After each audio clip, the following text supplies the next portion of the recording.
Hello and welcome to Original Soundchat, where video game music is a work of art. On each episode, it's our goal to help you learn about 2 soundtracks from the world of games, as well as the people, stories, and critical tracks behind them. My name is Joe DeVader. And I'm Peter Spezia. We're brought to you by Anonymous Dinosaur and Rhymes with Asia. It's time to appreciate great OSTs and the games that they come from without getting too bogged down in music theory. Up first this week for our 2 games is 2014's Danganronpa Another Episode, Ultra Despair Girls. The Monokuma-filled spin-off to the pink-blooded murder mystery series, featuring the original protagonist's sister trying to escape a city through third-person shooting mechanics. Following that is the 5th entry in the wildly influential Western RPG series, where a hero must gather a party to defeat the Shadowlords and free the land of Britannia. 1988's Ultima V, Warriors of Destiny. What a pairing! On a superficial level, I guess, you have Ultra, Ultima, Alt, but also you have the very Japanese, I suppose, or American sort of title of Warriors of Blank. In Ultima, you get Warriors of Destiny, but in this Danganronpa spin-off, the antagonists are known as the Warriors of Hope. And so, I guess that's another pairing in a weird combination of games this week. You get a more modern-sounding soundtrack and also late 80s basic 8-bit. Yeah, very basic 8-bit. With some real fun retro... Have we talked about a DOS game on this show? I keep thinking we have, but I cannot for the life of me remember what it would have been. You know, I don't think we have, and I think even the soundtrack clips were pulled from Apple II. And I was like, oh god, we definitely have not pulled from an Apple II game for our soundtrack. So it'll be a time. It'll be a fun, good time. Joe, how are you doing? What are you playing? Weirdly enough, I haven't actually been playing anything. Like, I'm struggling to remember what the last game I finished was, even. It's basically just been a lot of watching YouTube lately. We are in the middle of the Steam sale, and I have already made all of my purchases from the Steam sale, which are, from the outside, probably the stupidest list of purchases I've ever made. One is a visual novel that I learned about in a video essay that I'm very interested in trying eventually. But the other 2 are a Nancy Drew game, which brings the amount of Nancy Drew games I don't own on Steam to 9, and The House in Fata Morgana. You bought it there too. Okay. Damn right. That means Matt has access to it through our Steam Share library, which means Matt doesn't have an excuse anymore, except for a lot of them. I'll also shout out the Steam Summer Sale because I haven't really been playing anything either. Gotta make more Zelda progress, honestly. But that also means with the Steam Summer Sale that the To the Moon franchise with To the Moon, A Bird's Story, Finding Paradise, and Imposter Factory all on sale. I think you said it's all for like $9. Imposter Factory at the very least is like $5. So I think I'm gonna finally jump on that. Yeah, Imposter Factory is $5. Meanwhile, To the Moon and Finding Paradise are both $1.99. Wow. So you can get the whole series for like $9. I don't know if A Bird's Story is on sale, but A Bird's Story is also just like generally cheap. So. Oh, yeah. So definitely check that out. I think that'd be the recommendation as far as the Steam sale goes. 100%. Yes, do it. Do it, everybody. No big follow-up news this week. Normally talk about, game industry headlines and how it ties into, poses we've talked about, but that not so much this week. It's been a weird week after all the companies put their not E3 announcements out into the ether. So let's talk about another Danganronpa game on this show. Another episode, you might say. Yeah, another episode. The last Danganronpa game, I think, to mention, because we have covered Danganronpa quite a few times on this show before. We first talked about Danganronpa 2 Goodbye Despair in episode 20. Then we covered Danganronpa V3 Killing Harmony in episode 91, and then worked our way back to the original Danganronpa Trigger Happy Havoc in episode 123. So here in 232, let's talk about the spin-off Danganronpa Another Episode, Ultra Despair Girls. Zettai Zetsubo Shoujo Danganronpa Another Episode, or Absolute Despair Girls Danganronpa Another Episode. This released in Japan on September 25th, 2014. So just after the second game released in the West, at least in North America. Now, the West would have to wait almost a year for the localized version of Danganronpa Another Episode, Ultra Despair Girls. North America got the game on September 1st, 2015. Europe would have to wait until the 4th, and Australia until the 10th. There is also a PS4 and PC version, probably the best place to play the game today instead of who has a PlayStation Vita. These versions of the games would release in late June 2017. The game is developed and published by Spike Chunsoft, though the PS4 and PS Vita versions were originally published by NIS America outside of Japan. Unlike the Ace Attorney-like visual novel gameplay of the previous games, Ultra Despair Girls is a third-person shooter and adventure game with horror elements, in which the player tries to survive in a city overrun by Monokuma, which are the Danganronpa franchise mascot of the half-white, half-black bear. The city is overrun by Monokuma robots, and the player can use a megaphone-shaped hacking gun in order to attack enemies, take control of them, activate certain machinery, or scan the environment for clues or hidden items. Every once in a while, the player can call in their companion for assistance, who the player will control for a limited period of time to dish out melee damage with scissor slashing. Basically, explore a city in order to escape it, shoot bears, and when all else fails, cut them down. The plot of Ultra Despair Girls. The game takes place half a year after the events of the first Danganronpa game, and prior to the events of the second game.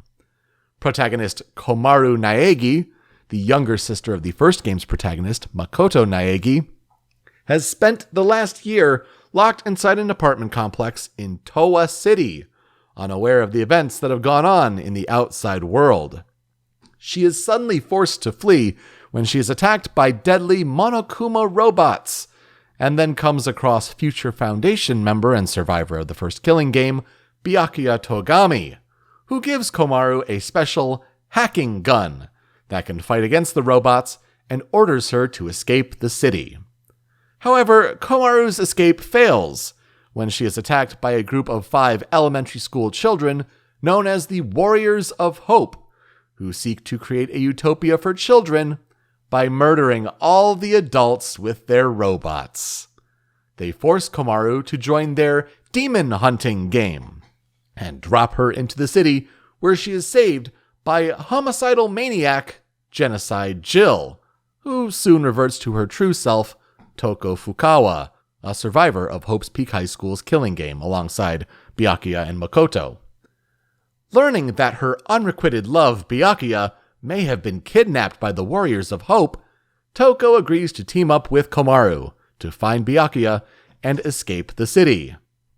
Big questions. Why are the Warriors of Hope the way they are? Who is inspiring them to kill all of the adults in Towa City? And can Komaru and Toko escape the city, and who will help them through the Towa City resistance along the way? Joe, here's what I'll ask you. What are our experiences with Danganronpa Another Episode, Ultra Despair Girls? All I know about this game is that it exists. It is a third-person shooter, and it apparently sucks. I have never watched this Let's Play, but the Super Best Friends, back when they were a thing, Wooly and Liam, did a full LP of Ultra Despair Girls because they were both like, oh yeah, I like Danganronpa. Let's do this. And they both regretted it. And apparently every part you saw the light leave their eyes just a little bit more. And I've meant to watch that Let's Play for a long time, and I just haven't gotten around to it. But that's genuinely all I know about this game is that, like, I guess they put it this way, when they brought all the games to Switch, guess which one didn't come with them? That's right. It did not make it into the Decadence pack because it is such a different experience. Not an essential one, but honestly, it kind of fleshes out the world a little bit more. Honestly, a lot of it is like, here, you see this character? This is how they tie back to a character from the first game. You see this character? We're projecting them. This is who they are in the second game. Like, it's a lot of ties and references that way, with a whole dose and helping of childhood trauma that's affecting these elementary school kids, which just gives it a level of disturbed that I think only Danganronpa can pull off. I played this game, got through it, didn't have the best time with it. It's fine. It's fine, but it is definitely a subpar Danganronpa experience. I only play it if you appreciate the franchise, and you're not missing too much other than that. Really, this game is all about the developers got bored. They got bored with making the first two games, and they're like, we don't want to make any more visual novel adventure games, at least for a little while. And so members of Spike Chunsoft wanted to develop a spin-off game that was more action-oriented. One of these proponents for a spin-off was none other than series writer Kazutaka Kodaka. And he had wanted to write a story of two characters running away from despair. And he felt that the easiest way to do this was through an action game that clearly necessitated movement. And so they changed game genres entirely, making a third-person shooter action adventure game with a whole bunch of different features that this megaphone hacking gun can do. But the development team was worried about whether the shift in gameplay genres would alienate players who were not good at action games. Not only do they tinker with the difficulty levels and all that, they decided to then add the mechanic of switching between characters, as Genocide Jill, with her much faster movement speed and much higher attack power, would make the game significantly easier, though it's kind of like a super meter. It's only for a certain amount of time and at a cost that you can build back up and then use again later. The game was announced at a Sony Computer Entertainment press conference in September 2013. That was, I think it was Tokyo Game Show in Japan. And the first trailer was shown for this game for Ultra Despair Girls. And the trailer also teased the existence of the third entry in the main series. And that would, of course, be V3. The game came out to mixed to average reviews, with a Metacritic score of 72 on Vita, 67 on PlayStation 4. The story, its puzzles, and the game's aesthetics were praised, but the gameplay was a big point of criticism. The team's first time making a third-person shooter, who would have guessed? GameSpot review called it, quote, a mostly mediocre quasi-survival horror shooter with a few high points. That sounds about right. Not much sales data on the game, though it sold a total of 128,559 copies in Japan. When it came to Steam, the release there had an estimated total of about 32,000 players by July 2018. So I don't know how much they were expecting, but a spin-off of a niche franchise, you can only, I guess, recoup so much. Did the game win any awards? Nope. What's its legacy, though? There were 2 manga adaptations in Japan, weirdly enough. There's also a mobile app featuring Komaru that was released for Android in Japan only in August 2015. The app allows users to manage their smartphone files and cache, and Komaru's expression will change depending on the amount of storage used. What? Yeah, sounds like a real essential app for your phone. What?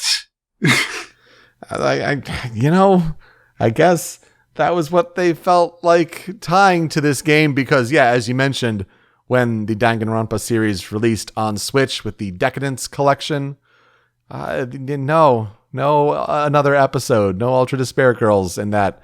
Though, obviously, the Danganronpa series would continue with V3, which came out in the West in 2017, and nothing since. We're talking about Danganronpa today, by the way, because composer Masafumi Takada, and I believe Kodaka wrote this game, the Master Detective Archives.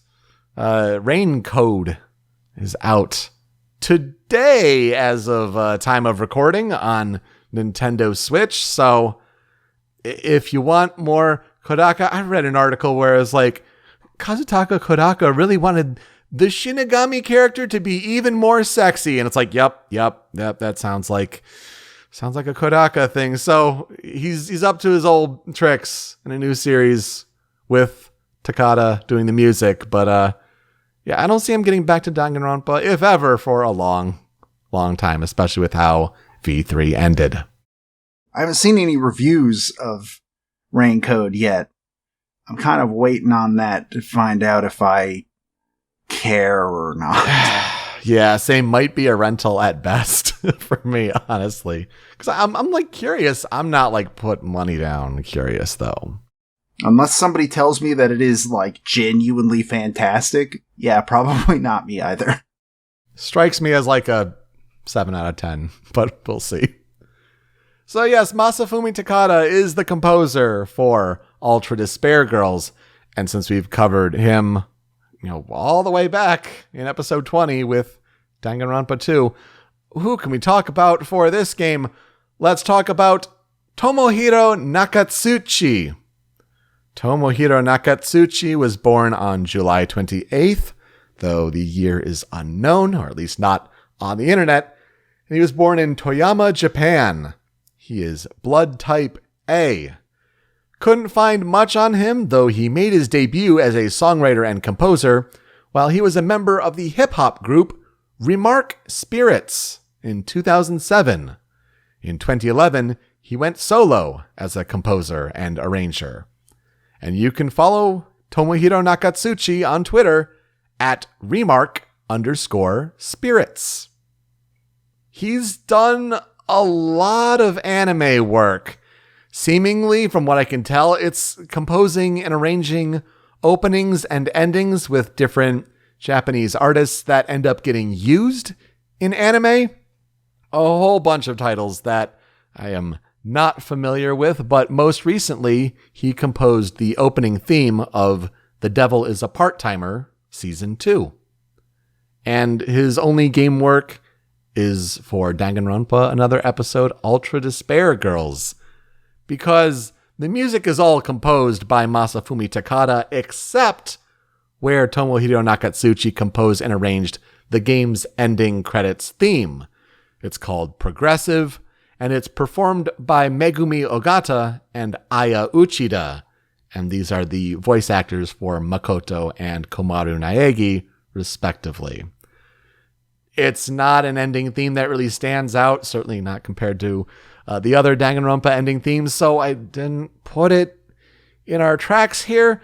But this soundtrack is worth talking about overall because not only does it have a lot of great remixes of tracks from Danganronpa 1 and 2, give Takada another shot at it, tweak some things, mix it up, or just bring the track back wholesale for maximum nostalgia effect.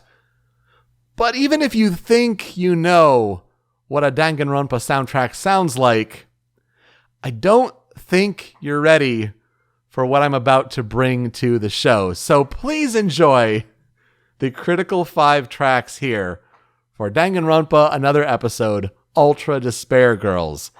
We have to start with the main theme that will inundate you throughout the experience, and this track is called Ultra Despair Girls.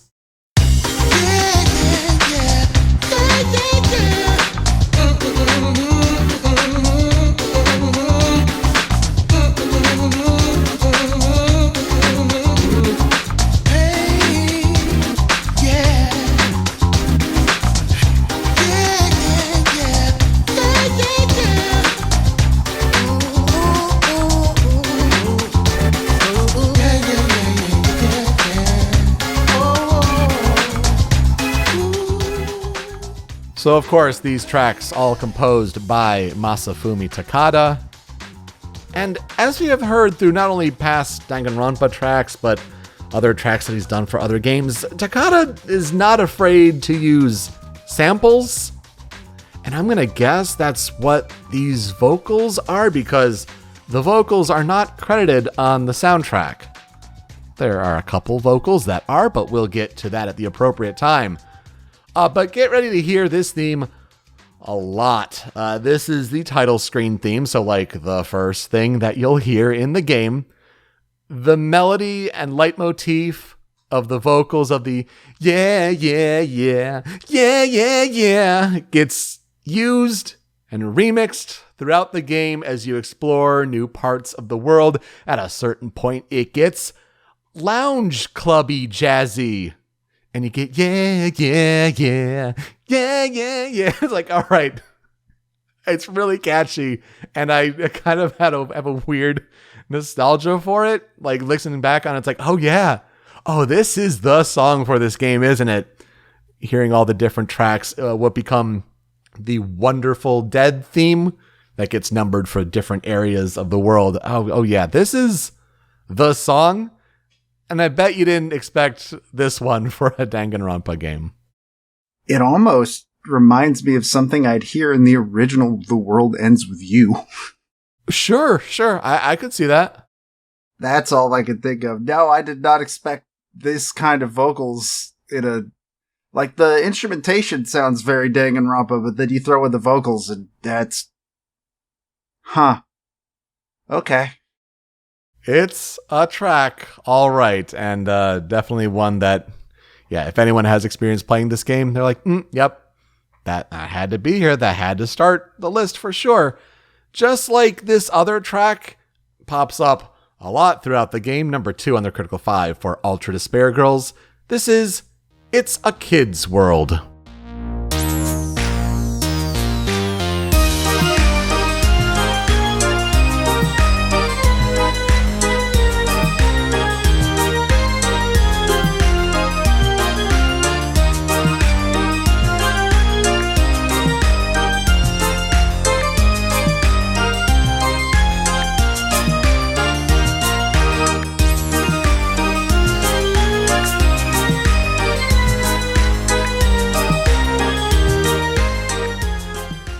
When you are children in this world at this point in time in the narrative that admire the ultimate despair, yeah, you're some pretty messed up kids. You're going to be talking about some messed up things with some goals of killing all the adults in Towa City. And so they're all, unique looking little tykes that have different hair colors because, of course, you got to distinguish them in different ways. But they all have their own problems. And yet, when they're talking, usually amongst each other, bickering amongst each other, this music plays. It's the kids' theme, basically.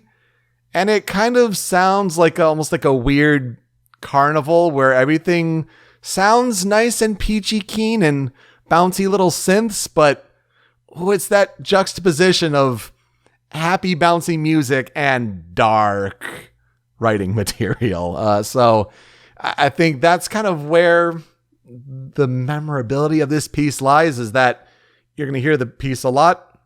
Kids' theme, let's be honest, for the Warriors of Hope. But man, some messed up stuff going on. I mean, that's just Danganronpa to a T. What if this cartoon teddy bear told you about the worst things ever? Yeah. Like, that's the whole series. That's the summary. So I guess this song, kinda encapsulates the feeling of Danganronpa in a way. I'm glad it is supposed to have, a carnival feeling to it, because that's the first thing I thought of. Yeah, I could definitely see this backing up the villains of a Danganronpa game. That makes total sense to me, honestly. The kids can plot all they want, but when you have to take them on with your hacking gun in battle, oh yeah, it's a boss battle track, and this one kicks. Number 3 on the Critical 5 for Ultra Despair Girls. This is Warriors of Hope.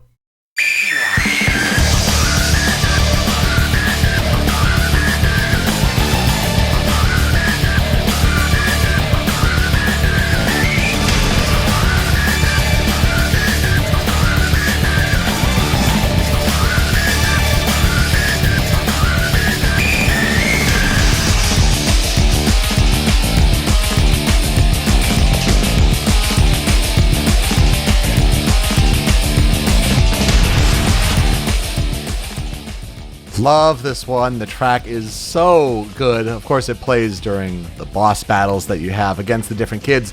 Now, granted, the kids are more like controlling these big robot mechs. So you kind of take that down, and it's a more imposing figure with you and your gun. But... Okay, so you're not just shooting children. Okay, that's good to know. I mean, wouldn't put it past in the series, but, in a way you kind of are, I guess. Anyway, the combat may be so frustrating that this could be a frustrating track because it's definitely challenging, and you're fighting against the limitations of the movement and the gameplay of creating, first, third-person shooter. But it's a track that I feel like has some life beyond just this game and the Danganronpa franchise. Pretty sure it comes up when one of the characters is referenced in another piece of Danganronpa media, but I'm not too positive on that one. But I feel like this one was, has to be here. And the one I'm like, there's the one song I have in mind that really just gets the energy going with the weird synth, but also the electric guitar right behind it. Probably Jun Fukuda on guitar, if I had to guess. Yeah, that song rules. This is awesome. This is really, really good. I really, really like the energy to it. I guess this is what a boss battle theme would sound like in Danganronpa style. And it turns out, oops, that's awesome. This is probably my favorite so far in the Critical 5, without a doubt, 100%. Yeah, totally agree. It's my favorite as well, but I'm going to wait until the end to see how you feel about some of these other tracks. Anyway, let's get to number 4 here on the Critical 5 for Danganronpa Another episode. This is Welcome to Towa Tower.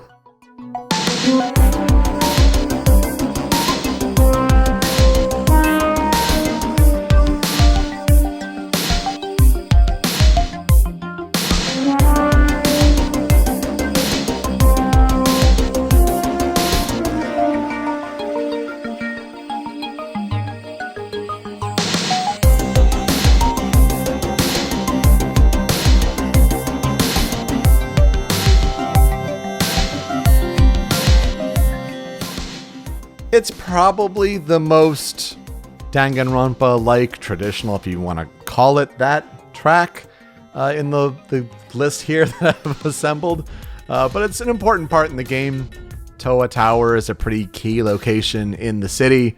You're trying to get to the top of the tower so that you can try to contact Future Foundation and see if everyone's all right. What's the status? How can we get out of here? And so one of the more memorable area exploration themes in the game, because you're working your way up the tower. But a cool little groove, kind of reminds me a little bit of Hotline Miami-ish, though not as driving, but gives a dark, sinister feel here, but with some good pursuit and purpose. See what it reminds me of, which makes sense because this thing was inspired by Danganronpa, is one of the songs in Paradise Killer. Oh, sure, yeah. The really, I don't remember what the song is called, but the really, really heavy, synths. It's one of the few songs in Paradise Killer that, plays in a location.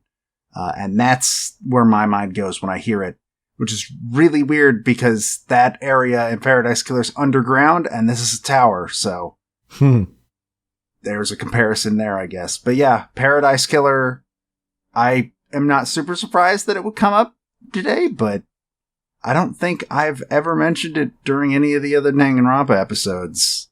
So, Well, there you go. Did we talk about Paradise Killer at the same time as V3? It might have been at the same time as V3, yeah. It was at the same time as a Danganronpa game, I'm pretty sure. Yeah, I think that sounds about right. But, yeah, don't worry. We'll get to Underground soon. But before we do, let's round out this Critical 5 in just such a special way. Number 5 here on the Critical 5 for Ultra Despair Girls. This is Let's Play with Monokuma.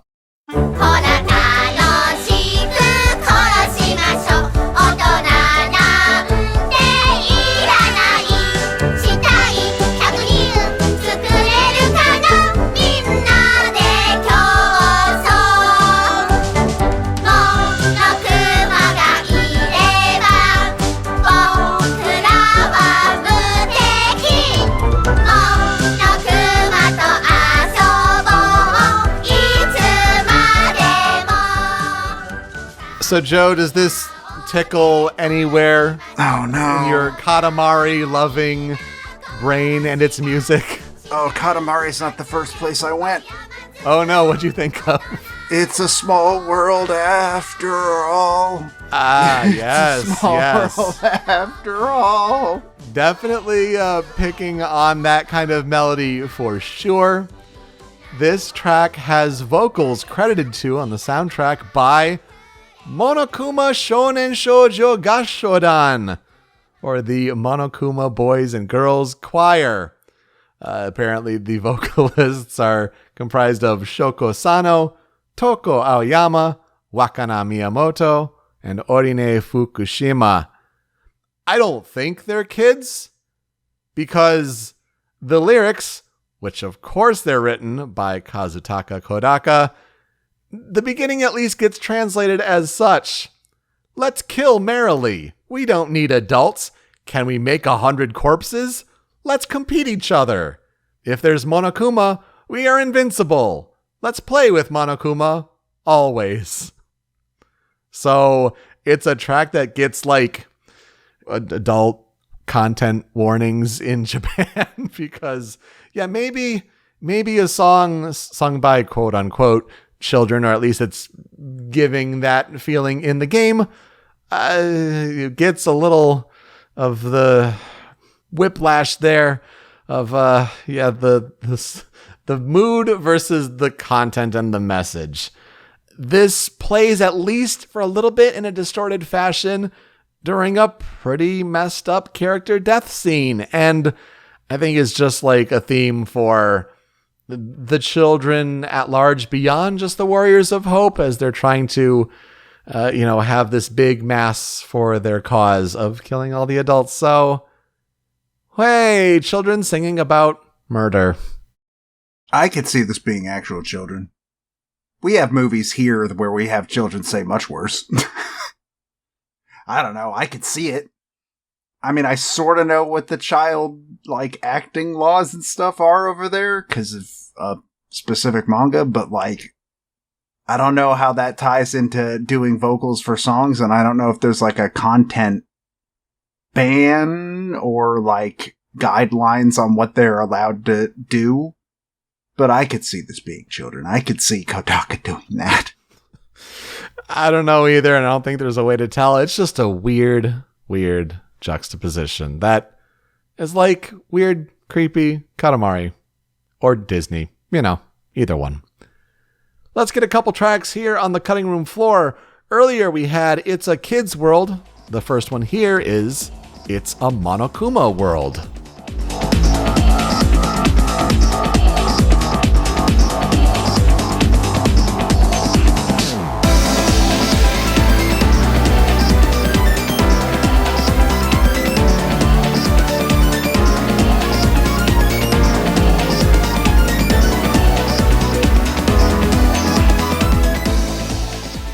The puzzles that were praised in the different reviews are these Monokuma stealth puzzle arcade mini-games that make you think of different ways to move about the world and use the different features of your hacking gun, because there's 8 different types of bullets that you have to acquire. Of course, bullets because it's Dangan.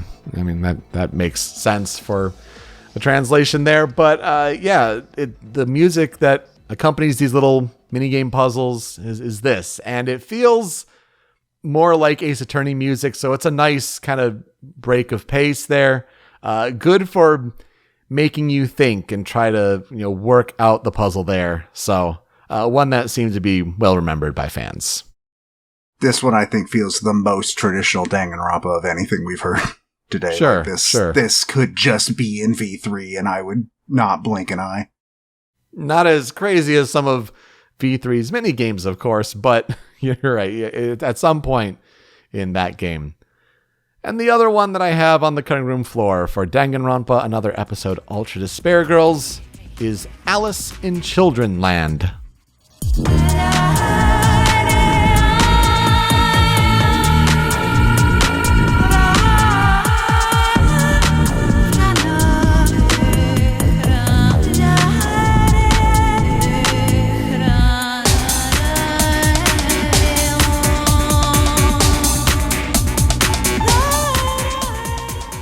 When Takata really wants to turn up the creepy atmosphere with some of these heavy electronic synths, he sure can do that.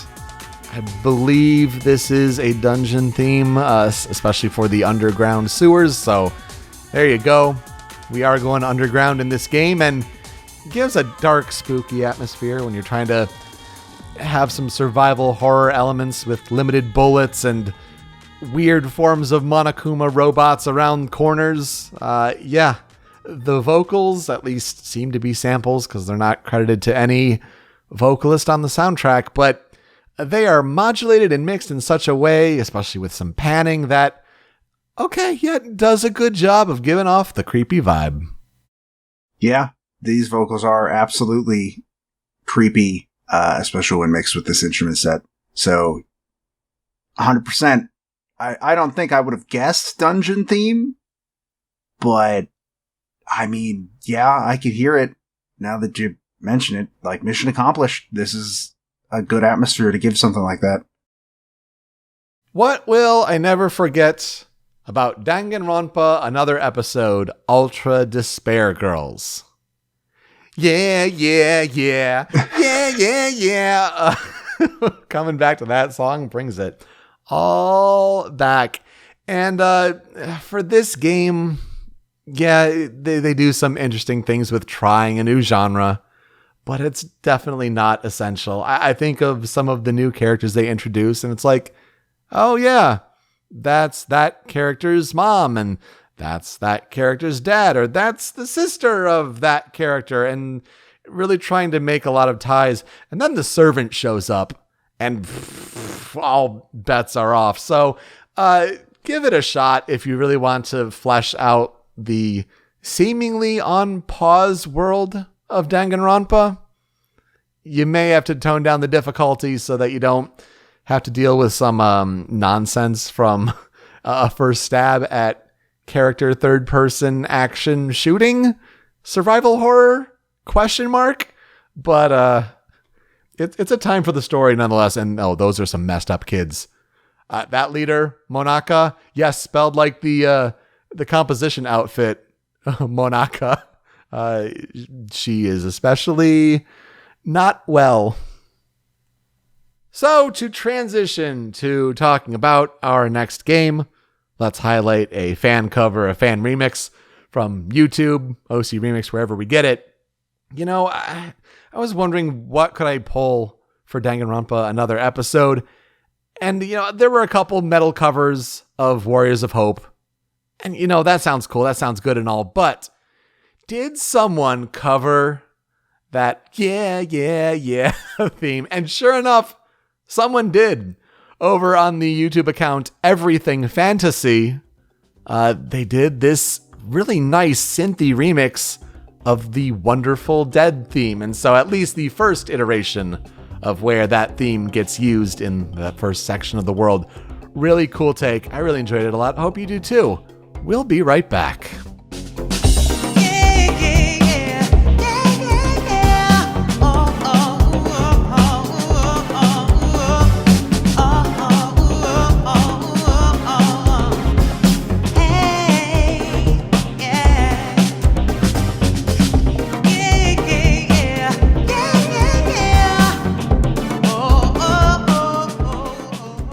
All right, let's go in such a different direction from what we just talked about.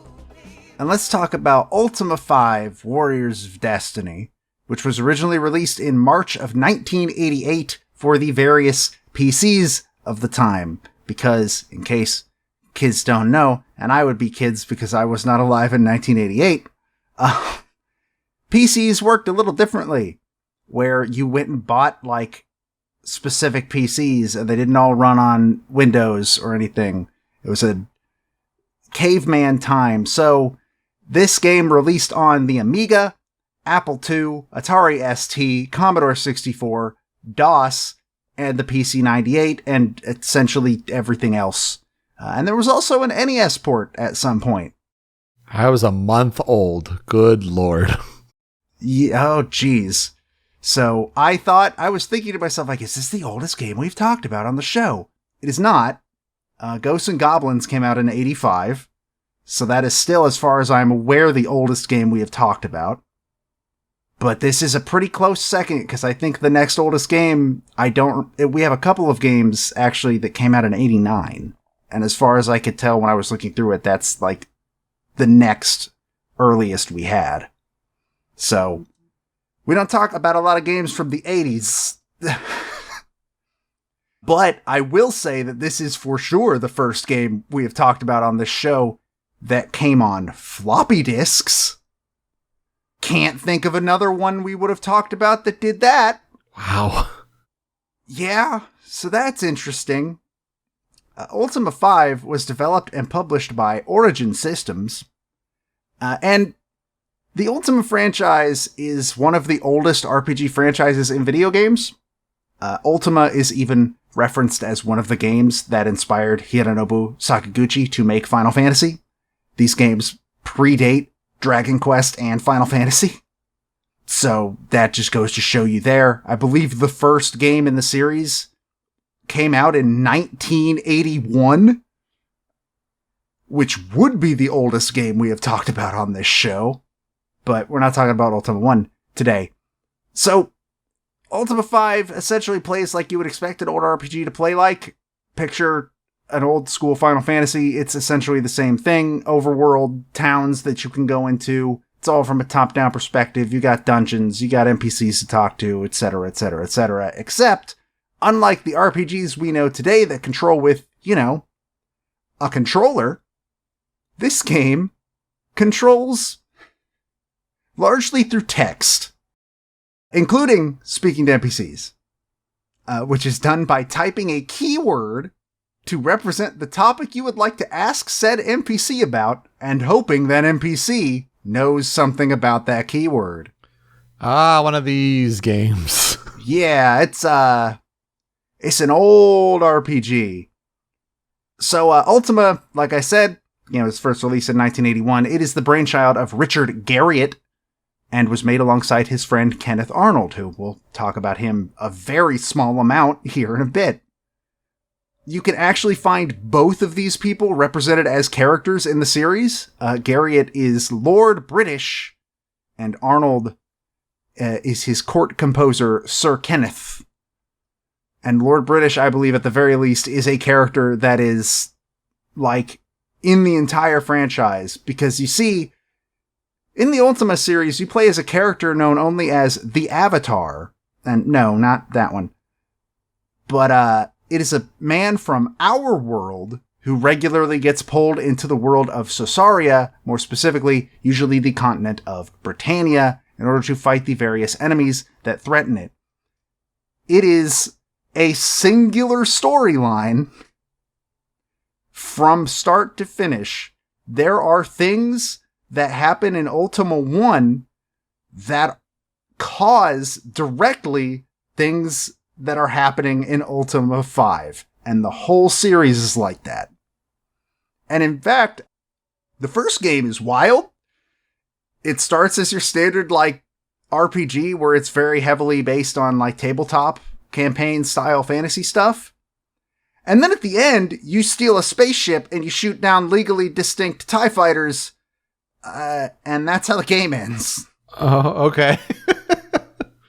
I genuinely don't know how else to put it. The series is weird. It gets more fantasy focused as it goes, but yeah, there's spaceships in the first one. One major part of the Avatar's story is that he is meant to be the paragon of 8 virtues, which had first been introduced in the previous title, Ultima 4. These virtues are honesty, compassion, valor, justice, sacrifice, honor, spirituality, and humility. Something that is used within the games to also track the player's morality in various different ways, because Ultima is also a pioneer in morality systems in video games. Wow, would not have guessed. Yeah, these games have a really, really long reach in terms of influence, and they've been dead since 1999, so nobody knows what they are. After mastering all 8 virtues in the previous game, the Avatar is once again summoned to Britannia, this time by his old friends Iolo and Shamino. Before they can explain what's going on, the trio is attacked by three beings known as the Shadowlords. Barely fighting them back and escaping, the Avatar is then told what's going on. Lord British has gone missing during an expedition into the underworld, and now the land is being ruled by a man known as Lord Blackthorn, who sounds very trustworthy. Blackthorn has taken to enforcing the virtues extremely rigorously, but in a way that essentially has the opposite effect they're supposed to. Under his system, if you lie, you lose your tongue. If you don't give half of your income to charity, you don't get any income at all. And stuff like that. This is due to the presence of the Shadowlords corrupting him and terrorizing the 8 towns of the land.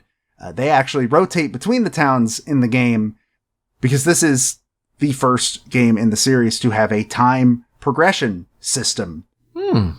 Much like stuff like Majora's Mask. And in fact, also, from what I can tell, the Shadowlords, are supposed to represent the opposite of 3 features that you're supposed to, they're supposed to be lies and cowardice, and I don't remember what the last one is, but if they are in a town, then the NPCs will start, behaving in a way that is influencing them. So apparently, if the one that represents lies is in town and you go into that town, they'll all try to rob you. Or fear, that's the third one. If you go to the one that represents fear, all the NPCs will run away from you if you try to approach them. Stuff like that. So, the Avatar must work to gather a new party, the titular Warriors of Destiny, find Lord British, defeat the Shadowlords, and remove Lord Blackthorn from the throne. And here's where I will ask, this is the only Ultima game we're ever going to talk about. What are your experiences with Ultima? I've heard of it. So I'll give myself that credit, though. Yeah, definitely. Before my time playing games, basically before my time even being alive. I'm sure for those who have been making games for a while, making games now, I can see how it can be totally influential, especially in the 80s, if you're a big fan of things like Dungeons and Dragons at the time, when it was not a cool thing like it is today at the time. I could see how that would be totally up your alley, and especially these kind of text-based RPGs. But no knowledge from me, and it certainly is interesting to hear how the soundtrack is for this game, and how primitive it may sound, but the cool things that they do with the technology at the time, it's a good thing to bring to the show, and should be a good soundtrack to listen to. Yeah, they do some cool stuff with the technology, and also, when we get to it, some of the technology did some less than cool stuff to them.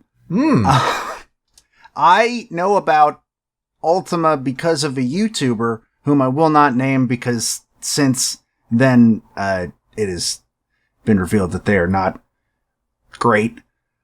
So don't worry about that. But also, Ultima 1 was brought up by a professor at one point during my college time, who he just did a playthrough of Ultima 1, and that was the class. Nice. That was a weird class. But yeah, a YouTuber did an entire retrospective of every single game, and I found it extremely interesting. Again, sadly, that YouTuber, kind of a bad person. Unfortunate. But that's how I learned about Ultima. Otherwise, I would not know these games exist. They are so not up my alley. And also, as you said, also before my time. I'm already not really a Western RPG kind of person. And you pair that with extremely old game, with extremely old design ideas, and also plagued by being some of the first games of its kind. I'm good, thanks. But I wanted to talk about these games because Ultima is a very influential series, and also, this is going to sound weird, but it was kind of a way to sort of challenge myself a little bit, because this is a hard series for me to talk about. Mm-hmm.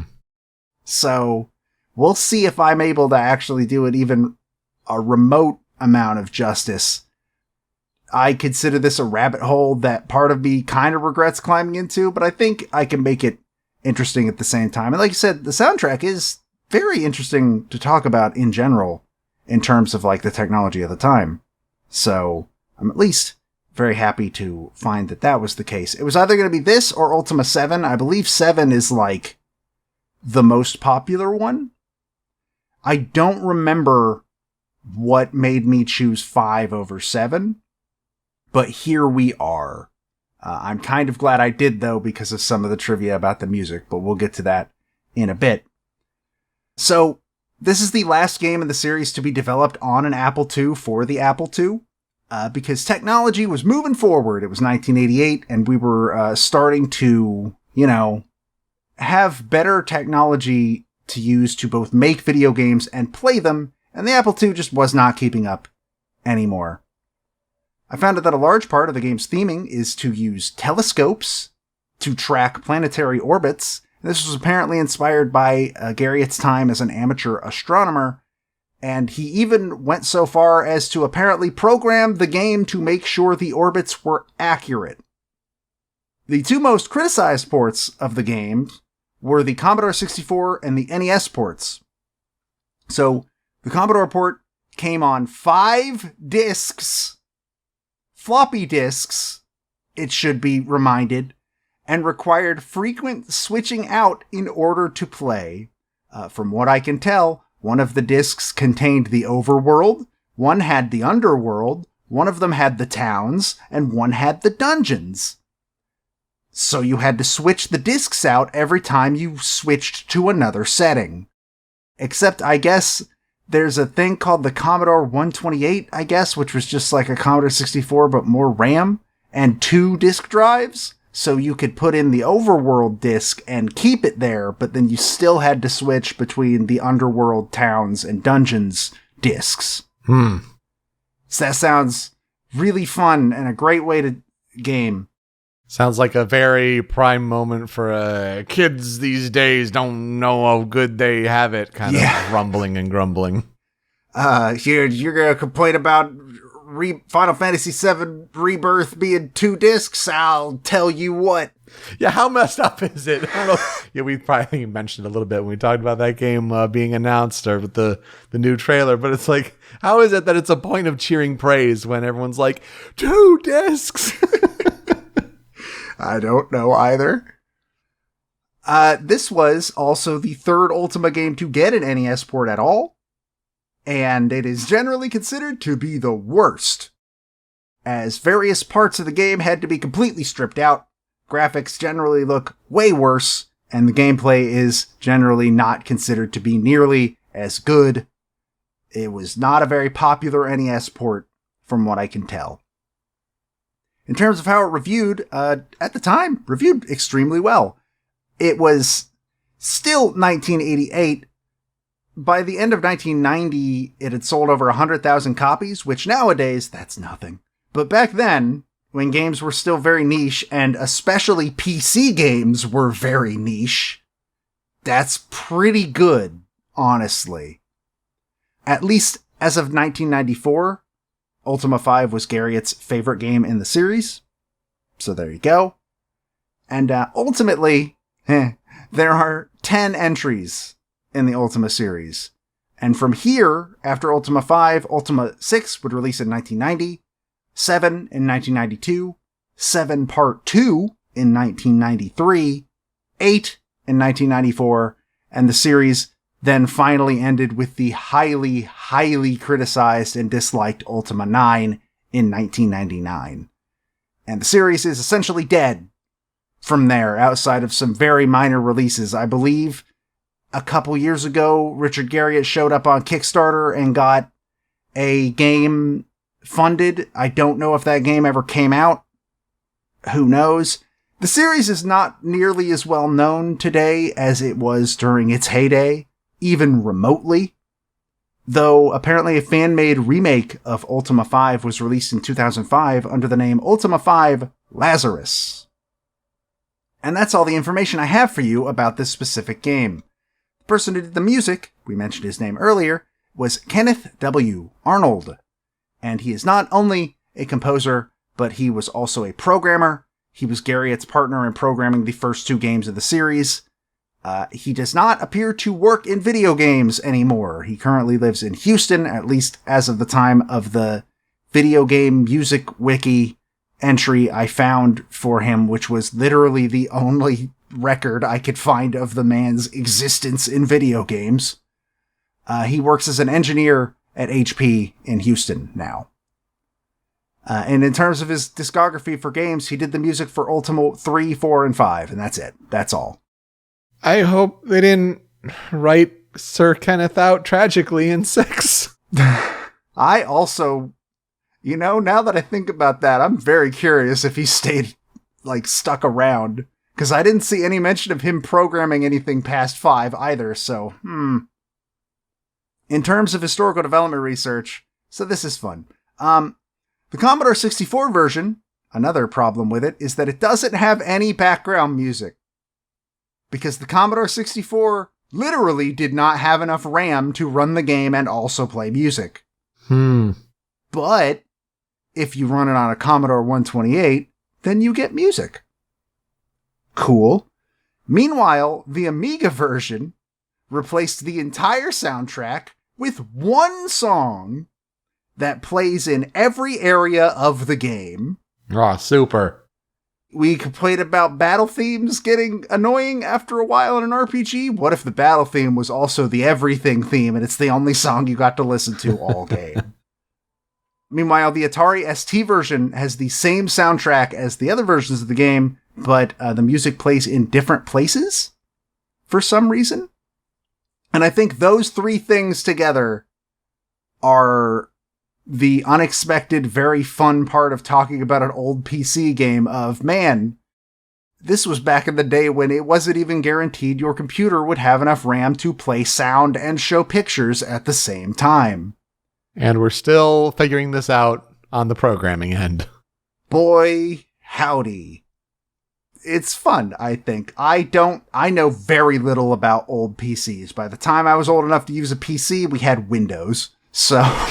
Yeah, I think my first was Windows 95 that I remember fluidly. I, may have dabbled on a 3.1, to be honest. But yeah, Windows 95 was it.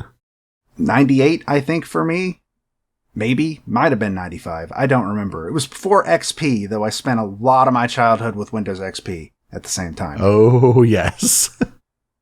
So let's get into the 5 critical tracks of this game. As you mentioned, the versions of the music that we are using for this episode come from the Apple II version, which I believe is considered the version that you would play back in the day. It was the best version. It was what it was originally developed for, etc., etc. And the first one, I'm going to assume it's important because of the title. Critical track number 1 is Ultima Theme.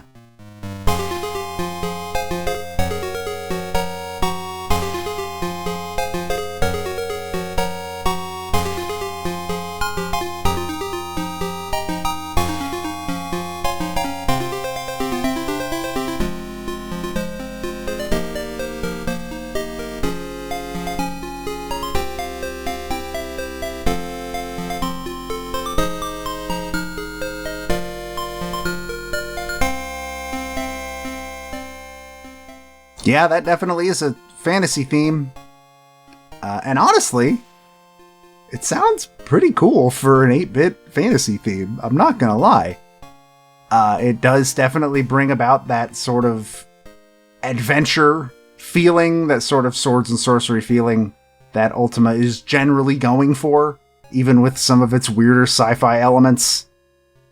And honestly, bringing that across on a platform that, as far as you know, might not even be able to play it is kind of neat. Like, it's really well done for the constraints that the technology probably would have had at the time. I think this is a successful fantasy theme coming out of 88.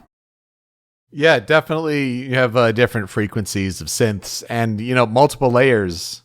Multiple instrument layers. I think that's an accomplishment in itself. Doesn't seem to have a square wave layer like the NES and its sound card had that would emulate percussion all that well, but it seems to do a really good job, like having good impacts on beats that you can kind of feel the sense of tempo here pretty nicely, actually.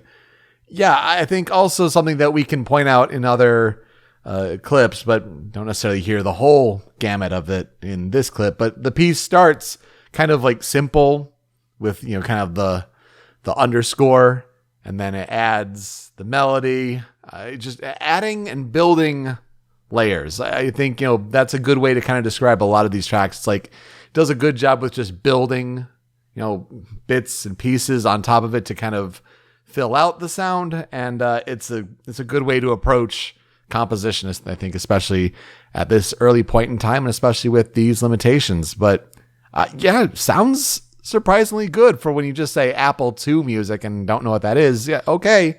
It's basic synths, but it works nicely. Yeah, and the adding stuff on is specifically a very good strategy for, you mentioned, technological constraints. In case people don't know, 8-bit is kind of defined by the fact that it cannot play too many sounds at once, which is why a lot of 8-bit music is really, really interesting, but does not translate well to an ensemble playing it unless you do an arrangement built for that. And also why it translates really well to piano, in my opinion. But a lot of 8-bit music uses really interesting techniques to make you feel like there is more sound playing than there actually is.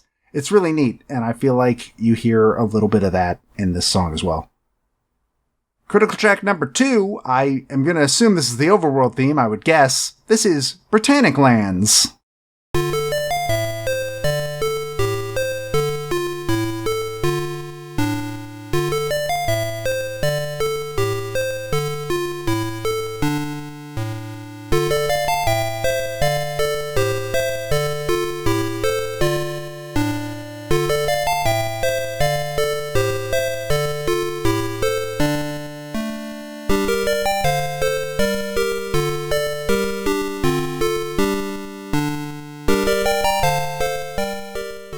The song has a weird, bouncy atmosphere to it for an overworld theme. And again, this is just my assumption. The title makes it sound like it's probably an overworld theme, and the overall vibe fits being an overworld theme as well. But, I don't know, when you think back to Final Fantasy overworld themes and stuff from a few years later, something about the bouncy atmosphere of this one, it feels like a bard is walking behind you playing this song on a pipe. I don't know. I think it sounds delightful, and also, again, I think takes good advantage of the fact that it cannot seem to do percussion on the Apple II. Just as you'll notice, there's no percussion in this one either.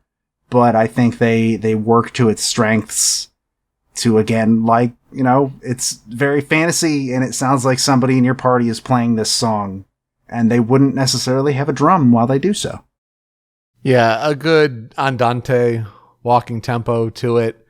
Probably the simplest piece we'll hear in this collection, kind of repeating the same rhythm and melody, though. Yeah, cool. We get to play with harmonic intervals and kind of hear how are we going up thirds? Oh, yeah, sure. We can go down. Oh, yeah, we can go down thirds too. So it's just neat to hear the little variation. I think it works well as an overworld because for however long you're on that map, it can work for a long time on there, but also if you're on the map, not too long. Although, if you're having to trade out discs, then oh boy, I don't know what to tell you about that.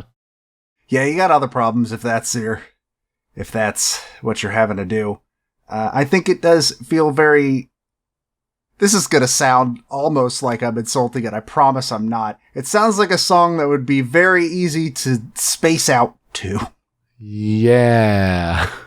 While you move around the overworld, or while you're looking at, the guide you probably had to have back then to know where the hell to go. The instruction manual.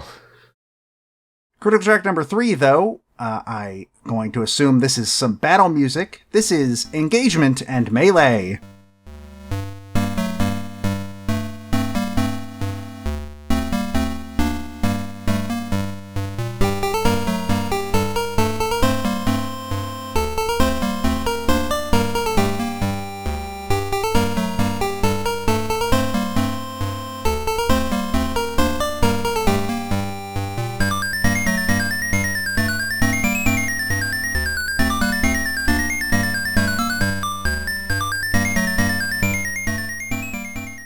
All right, go, Kenneth. Just tinkling away on those upper keys.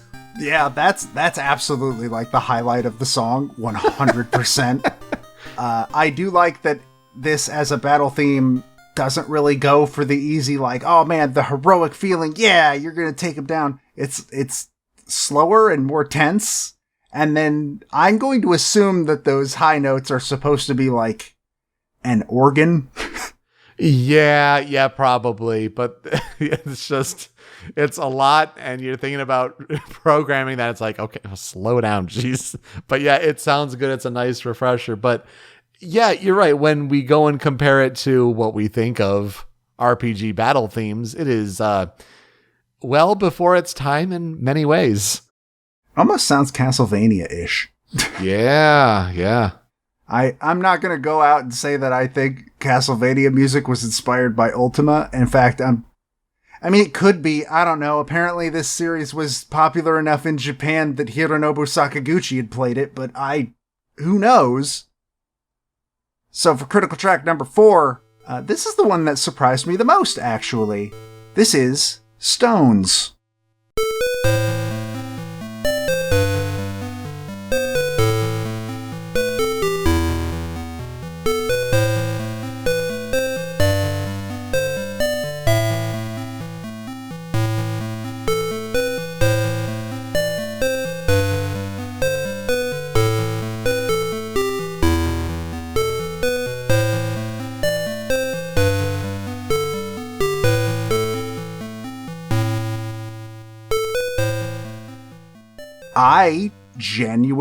This is my favorite song on the Critical 5, by far.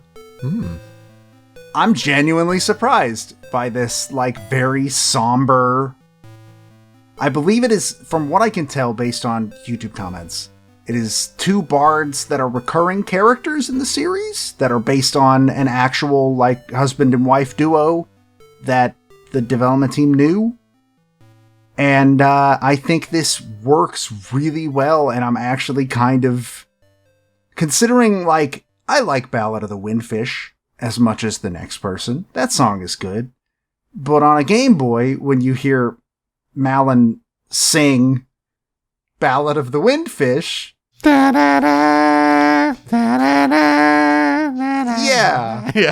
Singing in 8-bit, trying to emulate that, generally didn't go great.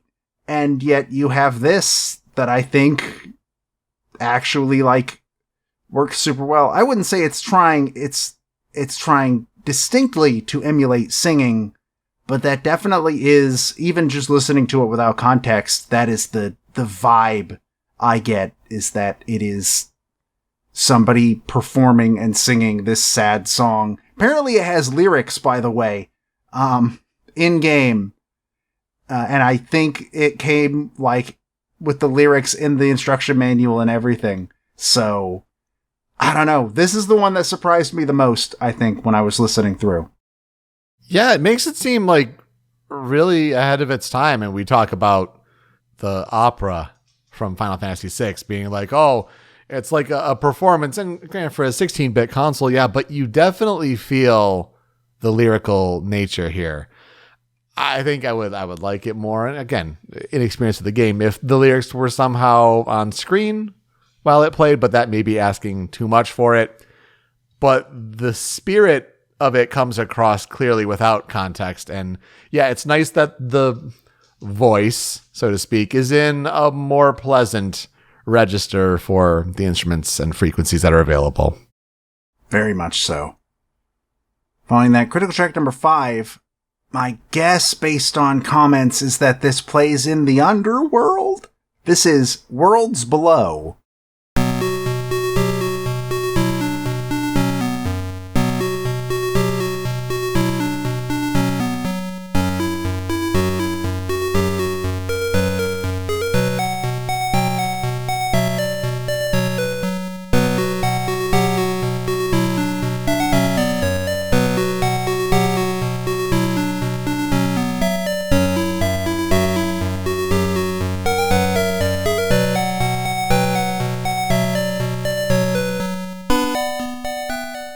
This one is another very good example of what you brought up, back in Critical Track 1 of just adding parts as the song goes, even in the clip. Like, you hear 3 separate, almost movements of the song, like, transitioned between, and it sounds really, really cool. Granted, this might be the one that sounds the most like what I think of RPGs from the early to mid-90s sounding like. I think this sounds the closest to something I would hear in a Final Fantasy game or something like that. Which I think is very interesting, especially considering the lineage that it has to that series. But this song sounds really cool, and every time it adds a new part to the song, like, it transitions flawlessly, and I don't know, it has this very, very mysterious feeling to it. I think it does a very good job at that.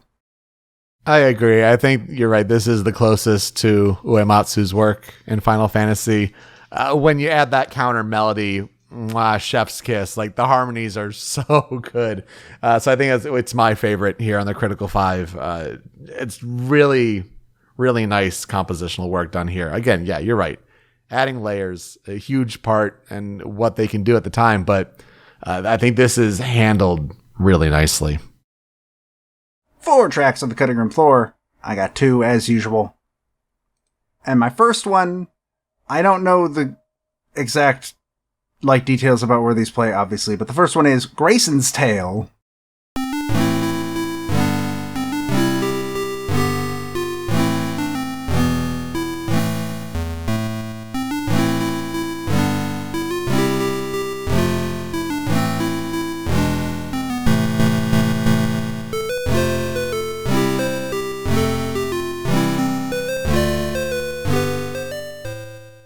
Bless them for emulating an acoustic guitar strum. That cannot have been easy, but they did it. Wow. Yeah, and it sounds really good. Like, really good. For like an 8-bit guitar strum, that's kind of crazy. I'm going to assume that this is another Bard song, I think, and I'm going to assume it's a song about somebody named Grayson, or sung by somebody named Grayson? Yeah, Grayson may be the bard. Yeah, it's possible. It's very possible. But it's another one of those, a lot like Stones, where you can sort of like feel the vocal aspect, even though it is not actually present. And again, for much the same reason why I really like Stones, I think it's really impressive, and I really like this song. And also, yeah, the guitar strums are... Wow. Wow, Kenneth. Yeah, to tie it into another piece of media that came out recently, the first part of season 3 of The Witcher is out on Netflix. So it does sound very Witcher, huh? Big vibes with Jaskier and toss a coin to your Witcher. I didn't even think about that, but yeah. Yeah. My other track on the cutting room floor. This is a villain theme. Might be a boss theme, I don't know. But this is Lord Blackthorn.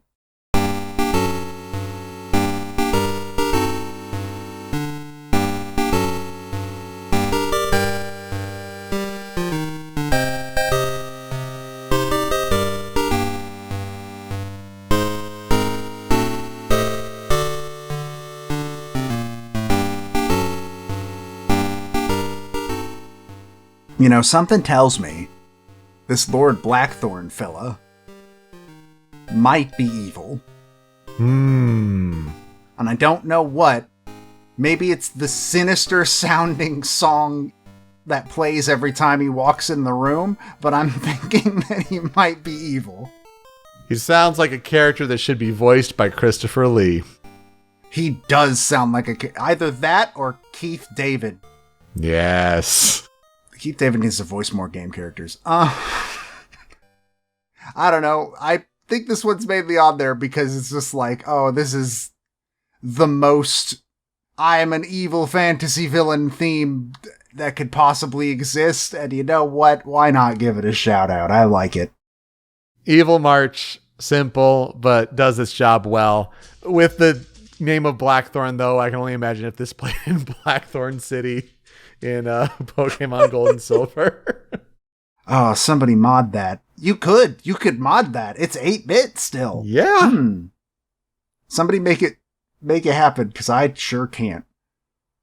So what'll I never forget about Ultima V? I don't think I have anything I'll remember about Ultima V. I've never played it. Can't imagine I ever will. I can't imagine I will ever play any of the Ultima games. I'll be real. I'm perfectly fine just letting them be a historical curiosity that I remember every once in a while. They do not sound like games I would enjoy, but this soundtrack is, like, surprisingly really good for the time, and takes full advantage of just about everything 8-bit can do in ways that are super surprising. So I'm very pleasantly surprised by finding out how this soundtrack actually was. I was extremely worried about doing this game, because I didn't know if it was, like, after recording the last episode, I mentioned that, and you even were like, yeah, if you gotta call a mulligan on that one, I'm not gonna blame you. And I genuinely thought there was a very high chance that I would. I'm glad I did not. I think the soundtrack is really interesting. We will probably never talk about another Ultima game again. This is the one you get. But I'm glad it was at least an interesting one to talk about in general. No, I totally agree. It's a good one to bring to the show. I'm glad you worked it out. Yeah, you did a great job. Really neat to hear what was possible with the technology on different PCs at the time. And yeah, at least there was one that had a full soundtrack. So there you go. With these alt games that have warriors of blank in them, I don't know if we could have any different soundtracks between Danganronpa Another Episode Ultra Despair Girls and Ultima V Warriors of Destiny. Yeah, good games to bring to the show and better soundtracks, honestly. That will do it for us this week on Original Soundchat. You can find me on Twitter at PeteSpeakeasy. Joe is over at StringPixel. The video version of the show is on the Rhymes with Asia YouTube channel, but it's that MP3 podcast version that you want, and that's hosted by Anonymous Dinosaur at anondino.squarespace.com. That's where Joe's other podcast, Smasherpieces, is hosted, and you can find Smasherpieces and Original Soundchat wherever you get your podcasts on catchers all around the globe. Apple Podcasts, Google Podcasts, even on Spotify, where we have a feed of podcast episodes, but we also have a playlist of video game music. If we talk about a track on this show and it's on Spotify, it gets added to this big monster video game music playlist. Joe, you caught up with it? That's awesome. Well done to you. What's getting added this week even more? Yes, I did finally catch up with adding all of the music to the goddamn playlist. I'm sorry that took me so long, but this week, Danganronpa is on there, just like all the other ones. Ultra Despair Girls. I'm kind of surprised that they threw that one on there too. I don't know why. I don't know why they wouldn't have, but I kind of didn't expect it to be on there. I mean, it got a 3-disc release, so there's that. Meanwhile, no Ultima games at all are on Spotify. I'm not even remotely surprised by that. Yeah, kind of me either at that point. When you're done listening, you can find the show on social media at Soundchat OST. You can leave some feedback for us. How are we doing with these episodes? What tracks did we miss and you wanted to hear covered? And give us some suggestions for games to cover in the future. All right, Joe, who are we talking about next week? I'll be talking about Tomohiro Harada. And I'll be talking about Hans Decline. All right, Joe, let's play us out. I am kind of surprised at how many remixes and covers from this game there were on YouTube. Most of them being of the song Stones. A lot of them being of Stones. And I think the one that stood out the most to me when I heard it, and was the easy choice, was one by YouTuber Checker. That's check as in spelled if you're Canadian, Chequer, then that again. Interesting name. But yeah, he did a classical guitar cover of Stones, and I think that it is another really, really good indication of how well Stones is written to sound like an actual fantasy bard theme that, hey, what do you know? it translates extremely well to sounding like an actual bard theme played on real instruments. So enjoy that. It's very good. It's got an ocarina. It's some good stuff. Thanks so much for listening this week on Original Sound Chat. We'll see you next time. Take care.